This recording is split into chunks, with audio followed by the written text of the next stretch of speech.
మన అదృష్టం బాగోపోతే మనం ఎవరెవరినో నిందిస్తూ ఉంటాం. ఎవరి వల్ల ఇలా జరిగింది, అప్పుడిప్పుడు ఏదో కొందాం అనుకున్నాను, అప్పుడు కొనలేకపోయిన వాళ్ళు ఎవరో వద్దన్నారు, లేకపోతే ఇప్పుడిప్పుడో ఏదో చేద్దాం అనుకున్నాను, ఎవరో అడ్డు పెట్టారు అందుకు చేయలేదు.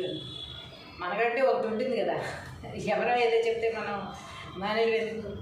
అది కాదు, మన తలరాత ఎలా ఉంటే అలా జరుగుతుంది అనమాట. వాళ్ళు వద్దు అన్నారు అంటే నీకు రాసి పెట్టలేదు అని అర్థం. మనకు మంచిగా చేశారు వాళ్ళు, అనవసరంగా వద్దు అన్నా కొని ఉంటే నష్టపోయేవాళ్ళు ఏమో.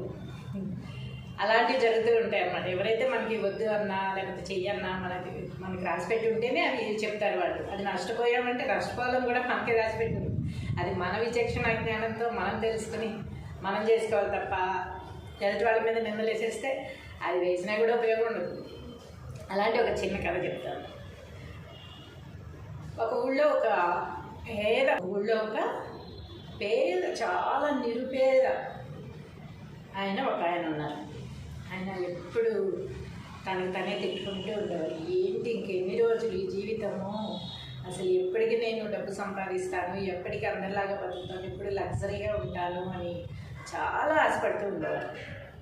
తినడానికి సరిగ్గా తిండి లేదు, కట్టుకోవడానికి బట్టలు లేవు, ఉండడానికి సరైన ఇల్లు లేదు. చిల్లులు పడిపోయిన గుడిసె ఉంటుంది, ఆ చిల్లుల్లో జడ వచ్చేస్తూ ఉంటుంది, వర్షం వచ్చేస్తూ ఉంటుంది అని చాలా పేదరికం అన్నమాట.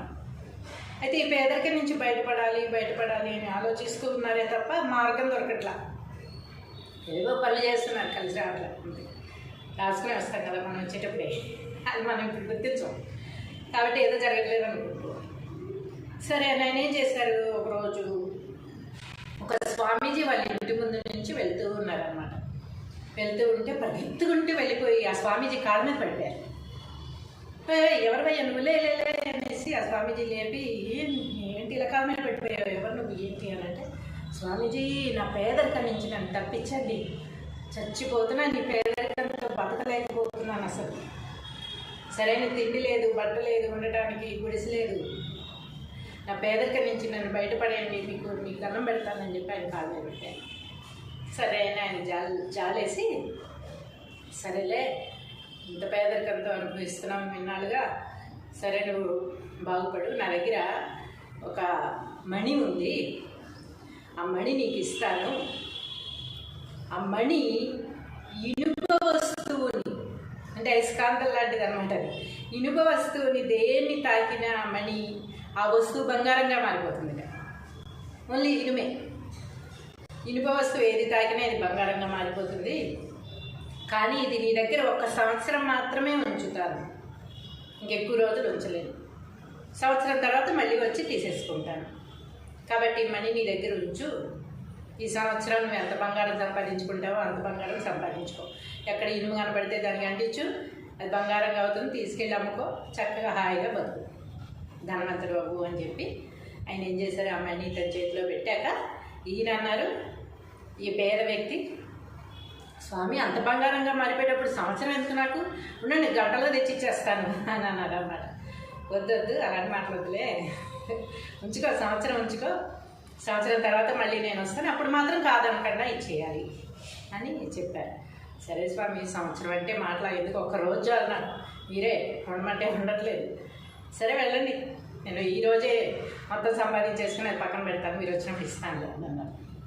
ఓకే అని ఆయన మనీ చేతిలో పెట్టారు, వెళ్ళిపోయారు. సరే ఈయన వెళ్ళి ఆ పూరి గుడిసెలో పడుకున్నారు. పేద వ్యక్తి ఎవరైతే ఉన్నారో ఆయన పడుకుని ఆ చిల్లులో నుంచి ఆకాశాన్ని, ఇంటికంతా చిల్లులే కదా, అట్లా ఆకాశాన్ని చూస్తూ ఆలోచిస్తూ ఉన్నారు. ధనవంతుడు అయిపోతే ఎలా ఉంటుంది, ఇమాజినేషన్ చేసుకుంటూ హాయిగా ఉన్నారు. ఉన్నాక ఏమైంది, ఆ పూరి గుడిసి కదా, దానికి ఇంట్లో మనం ఏం చేస్తాం, ఫోటోలు తగిలించిన అన్ని మేకలు బట్టి అన్నీ తగిలించేస్తూ ఉంటాం, ఉల్లిపాయ బస్తాలు కానీ ఉల్లిపాయలు అన్నీ వాటికే తగిలిస్తాం, అందుకే కింద ప్లేస్ ఉండదు కదా, చాలా వరకు మేకలు పెట్టి వాటికే తగిలిస్తాం. వాటి ఫోటోలు ఉంటాయి, పెరుగిన్నెలు ఉంటాయి, ఉట్టిలా కట్టేసి ఎన్నెన్నో ఉంటాయి. కాబట్టి ఇంటి చుట్టూ మేకులు కొట్టున్నాయి ఇనుపవి, ఇంకా కొన్ని ఊడిపోయిన చోట దొంగలకి ఇనుప చువ్వతో చుట్టి ఉన్నాయి. అలా ఇనుము అక్కడక్కడ ఉంది, ఇంట్లో ఇనుము లేకుండా లేదు. వాటన్నిటికీ అంటిస్తే మాత్రం బంగారం వస్తుందండి, కనీసం 100 గ్రాములను వస్తుంది. ఆయన ఏం చేశారు, ఈ మేకులు అవన్నీ చూశారు, చూసి చూపలు చుట్టేసుకున్నవి వీటన్నిటికీ ఈ మణి అంటిస్తే బంగారం వస్తుంది అని ఆయనకి తెలుసు. అయినా ఆయన ఏమనుకున్నారు, అసలు నేనేంటి, ఆయన ఏం చెప్పారు, ఇనుపుది ఏది పట్టుకున్నా బంగారం అయిపోతుంది అన్నారు. కాబట్టి ఈ చిన్న చిన్న వాటికి ఎందుకంటే చాలా ఈ శీలలు, ఈ మేకులు, ఈ చూపలు కట్టిస్తే ఎంత వస్తుంది, మహా అయితే ఇంత బంగారం వస్తుంది. అది కాదు కదా నాకు కావాల్సింది, నా ఇంటి నిండా బంగారంతో నిండిపోవాలి. కాబట్టి ఏం చేస్తానంటే ఇనుము ఎక్కడైతే ఎక్కువగా ఉంటుందో అక్కడికి వెళ్తాను అనుకుని ఏం చేశారు, ఆ మణి పట్టుకుని నెమ్మదిగా చూసుకుంటూ నడుచుకుంటూ వెళ్తూ ఉన్నారు. వెళ్తూ ఉంటే పెద్ద ఇనుప షాప్ కనపడింది.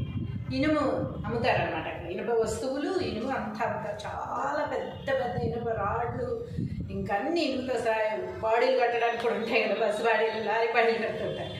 అలాంటి పెద్ద పెద్ద వస్తువులు అక్కడ ఉన్నాయి. పెద్ద పెద్ద 10 కిలోల రాళ్ళు అన్నీ ఉంటాయి కదా, అలాంటి ఎన్నో వస్తువులు అక్కడ ఉన్నాయి.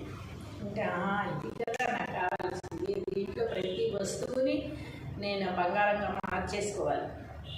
ఇప్పుడు కదా ఆయన ఇచ్చిన దానికైనా నేను వాడుకున్న దానికన్నా ఫలితం ఉంటుంది. ఆ చిన్న చిన్న మేకులకి చువలకి అందించుకోండి ఎలా ఉంటుంది చెప్పండి అనుకుని ఏం చేశారు, బంగారం మరి షాప్లోకి వెళ్ళి అంటించేస్తే బంగారంగా మారిపోతే షాప్ అయిన కొనుక్కుంటాడు, ఆయన తీసేసుకుంటారు కదా, అలా అంటించకూడదు కదా, మళ్ళీ తెలివిగా వాడారు. సో వెళ్ళి ఏం చేశారు, ఆ షాప్లోకి వెళ్ళి ఏమండి నేను ఈ షాప్ కొనాలనుకుంటున్నాను, షాప్లో ఉన్న ఇనుము మొత్తం నాకే కావాలి, మొత్తం కొంటా కనిపిస్తాను అనుకుని అడిగితే అదిగా చూసి షాప్ ఓనరు వీడికి ఏదో పిచ్చి పట్టినట్టుంది, షాప్ కొంటాడా, రూపాయికి దిక్కు లేదు, షాప్ కొంటాడంట అనుకుని మనసులో. కానీ వ్యాపార లక్షణం అది కాదుగా, వచ్చిన వాళ్ళని కించపరచకూడదుగా. అందుకని ఏం చెప్పారు, సార్ ఈ ఇనుము చాలా రేటు ఉంది, ఇప్పుడు రేటు విపరీతంగా పెరిగిపోయింది, ఒక 6 నెలల్లో రేటు తగ్గుతుంది, అందుకని ఇప్పుడు అమ్మను, మీరు 6 నెలల తర్వాత రండి, షాప్ మొత్తం మీకు అమ్మేస్తాను అని చెప్పారు. ఆయన కూడా తెలివిగా చెప్పారు, ఎందుకంటే వచ్చిన కస్టమర్ని విసుకునో ఎగతాళి చేసి పంపించకూడదు, అది వ్యాపార లక్షణం కాదు. కాబట్టి అలా చెప్పి పంపించేశారు. 6 నెలల తర్వాత రావాలా, ఓకే అనుకుని ఇంటికి వెళ్ళిపోయినా మళ్ళీ అదే ప్లేస్లో కాలు మీద కాలేసుకుని పడుకుని ఆకాశంగా చూస్తూ ఇమాజినేషన్ చేసుకుంటున్నారు, 6 నెలల తర్వాత నేను ఎలా ఉండబోతున్నాను అనేదాన్ని. అలా అలా అలా అలా అసలు తిండిలేదు తిప్పలేదు, అలాగే గడిచిపోయింది. 6 నెలలు గడిచిపోయింది. అమ్మాయి 6 నెలలు గడిచిపోయి షాప్ అయిన రమ్మన్నారుగా అనుకుని మళ్ళీ ఆ మనీ తీసుకుని షాప్ అయిన దగ్గరికి వెళ్ళారు. వెళ్ళిన తర్వాత ఆయన ఏం చేశారు, 6 నెలల తర్వాత అమ్ముతాను కదా, ఇప్పుడు కొంటాను, షాప్ ఎందుకు ఇస్తావు చెప్పు అని అన్నాడు. కొనడానికి ఈ దగ్గర డబ్బులు లేవు. ఆ తర్వాత ఏం చేసేవారో చిన్న చిన్న వాటికి ఏమన్నా అంటించుకుని మరి అవి అమ్మే డబ్బులు తెచ్చేవారో ఏంటనేది తెలీదు. అయితే అడిగితే ఆయన అన్నారు, అయ్యో స్వామి 6 నెలలకు తగ్గుతుంది అనుకున్నాను ఇనుము రేటు, ఇంకా ధరలు మండిపోతున్నాయి, ఇప్పుడు ఇంకా పెరిగిపోయింది, కానీ తగ్గడం మాత్రం గ్యారంటీ, ఇంకో 6 నెలలకి గ్యారంటీగా తగ్గుతుంది, గవర్నమెంట్ కూడా చెప్తుంది ఇంకో 6 నెలలకు తగ్గిస్తామని. ఇప్పుడు మాత్రం పెంచాల్సిన పరిస్థితి, యుద్ధాలు అవి జరుగుతున్నాయి కదా, అందుకని పెరిగింది, ఇంకో 6 నెలల్లో గ్యారంటీగా తగ్గుతుంది, ఇంకో 6 నెలలు పోయాక రండి గ్యారంటీగా అమ్ముతాను అని మళ్ళీ షాప్ ఆయన చెప్పారు. సరే అని మళ్ళీ ఇంటికి వచ్చేసారు. ఇంటికి వచ్చేసి మళ్ళీ తెలిసిదేగా ఇమాజినేషన్, ఒక సంవత్సరం తర్వాత నేను ఎలా ఉండబోతున్నానని ఇమాజిన్ చేసుకుంటాను. అలాగే పడుకుని నిద్రపోయి తెల్లారి మళ్ళీ ఆ పేదరికల్లోనే బతికారు. బతికి అలా ఇంకో 6 నెలలు గడిపేసి మొత్తం ఎంతైంది, సంవత్సరం అయిపోయింది కదా. సంవత్సరం అయిపోయాక ఏం చేశారు, ఇంకా మళ్ళీ 6 నెలలు అయింది కదా, ఆయన రమ్మన్నారు కదా అని గబగబా మనీ తీసుకుని ఫాస్ట్గా ఈసారి అసలు ఆగే పనే లేదు, ఇప్పుడు నేను రేపటికల్లా ధనవంతుడిని అయిపోవాలి అని ఆ మనీ తీసుకుని గుమ్మం బయటికి వచ్చి ఇలా చూసేసరికల్లా ఎదురుగా స్వామీజీ ఉన్నారు. ఎవరైతే మనీ ఇచ్చారో ఆ స్వామీజీ ఎన్ని రోజులు ఉంచుతా అన్నారు ఆయన దగ్గర, సంవత్సరం అయిపోయిందిగా. మరి ఆయన వచ్చి నిలబడి మనీ బాబు అన్నారు, మనీ ఇచ్చేది ఇంకా నేనేం ముట్టుకోవాలా, ఇంకా దాంతో నేను సంపాదించుకోవాలా, ఇప్పుడే వెళ్తున్నా, ఆ ఎనుగు మొత్తం షాప్ మొత్తం బంగారం తీసేసుకుని అప్పుడు ఇస్తాను అన్నారు. లేదు నిన్నటితోటే సంవత్సరం అయిపోయింది, నీకు సంవత్సరం పూర్తి అయిన తర్వాత ఈరోజు నేను వచ్చాను, నిన్నే వస్తే బాగాదని ఇచ్చేయాల్సిందే అన్నమాట ప్రకారం ఈ సంవత్సరం అంతా ఏం చేశావు, నీకు నేను ధనవంతుడిని అవ్వమని ఇంత పెద్ద అవకాశం ఇచ్చాను, నువ్వు వినియోగించుకున్నావా లేదా అనేది అది నీ ఇష్టం, కాబట్టి నా మనీ నాకు ఇచ్చేయాల్సిందే, లేకపోతే అది రాయిగా మార్చేయాల్సినంత కెపాసిటీ కూడా నాకు ఉంది అలా చేయించుకోవద్దు. ఇలాంటి వాళ్ళు ఎంతమందో ఉన్నారు, వాళ్ళకి కూడా నేను సహాయపడాలి కదా. సో మనీ ఇచ్చేయి అని ఇలాగే పెట్టుకుని కూర్చున్నారు ఆయన. ఏం చేస్తాడు ఇక? ₹1 సంపాదించుకోవాలి ఆ సంవత్సరంలో. ఎంత పెద్ద అవకాశం వచ్చింది, వినియోగించుకోవడం చేత కాకపోతే ఎంత పెద్ద అవకాశం వచ్చినా మనం వినియోగించుకోం, సరి కదా. ఇప్పుడు మనీ తీసుకెళ్ళిపోవడం ఆయన తప్పనమాట.